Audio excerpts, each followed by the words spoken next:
Salut Arnon. Salut Valentin. Comment ça va? Ça va et toi? Ça va très très bien. De quoi tu vas nous parler aujourd'hui? Alors aujourd'hui je vais vous parler des abeilles. Donc comme vous le savez, depuis peu les abeilles ont été reconnues comme une voie en disparition. Donc à savoir que les abeilles c'est une espèce pollinisateur, c'est-à-dire qu'elles permettent à 80% des espèces végétales de se reproduire, donc elles sont très importantes. Donc les raisons de la disparition des abeilles sont bien évidemment la pollution, on va pas revenir dessus, mais aussi la déforestation, la réduction de leurs ressources alimentaires, donc les fleurs, mais aussi le changement climatique. Donc à notre échelle, ce qu'on peut faire pour éviter ça et essayer un peu de diminuer tout ça, c'est planter des fleurs dans notre jardin, donc des fleurs où elles ont l'habitude de venir butiner pour faire du miel. Donc les plantes, on peut planter de la lavande, du thym, des géraniums, du crocus, du coquelicot, enfin il y a quand même une large gamme de plantes à pouvoir planter dans le jardin pour ça.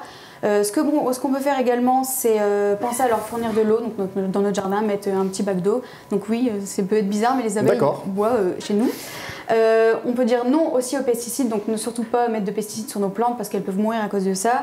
On peut aussi leur faire un abri, donc un petit truc en bois, c'est super simple, ça se trouve à gamme vert, mais on peut aussi le faire nous-mêmes avec des matériaux de récupération.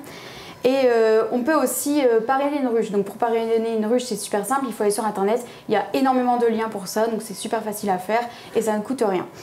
Donc voilà, c'est tout ce que j'avais à dire sur les abeilles. Et alors concernant le miel? Alors concernant le miel, il a quand même pas mal de vertus. Donc c'est d'abord un antioxydant, il renforce aussi le système immunitaire, mais ses vertus sont plus intéressantes en voie externe, donc sur la peau, car c'est un antibactérien. Et il hydrate aussi et il cicatrise. Donc par rapport à sa consommation alimentaire, à savoir que le miel est très sucré et il est énormément acide. Donc on peut en consommer, mais il faut que ce soit une consommation raisonnée. Il ne faut pas le prendre tous les jours, car c'est vraiment trop sucré. Il faut en fait voir ça comme un aliment plaisir. D'accord. Et on notera que c'est produit par des abeilles qui le produisent pour eux-mêmes à la base. De base, oui. Le miel est pour les abeilles. Donc on réduit notre consommation de miel. Peut-être on le prend de meilleure qualité. Alors moi, à titre personnel, j'ai su qu'il y avait des ruches sur les toits de certains immeubles en ville qui donnaient un miel de très très bonne qualité, puisque à portée, il y avait plein de plantes, comme tu le disais tout à l'heure, de cycles différents, enfin de types différents, et ça faisait une sorte de miel vachement agréable. Il y a des miels différents selon les plantes, le goût change beaucoup. Toi, tu préfères lequel? Le miel sombre ou le miel clair? Le miel clair. D'accord. Et fort crémeux. D'accord. De préférence. Donc oui, n'oubliez pas surtout de consommer votre miel bio.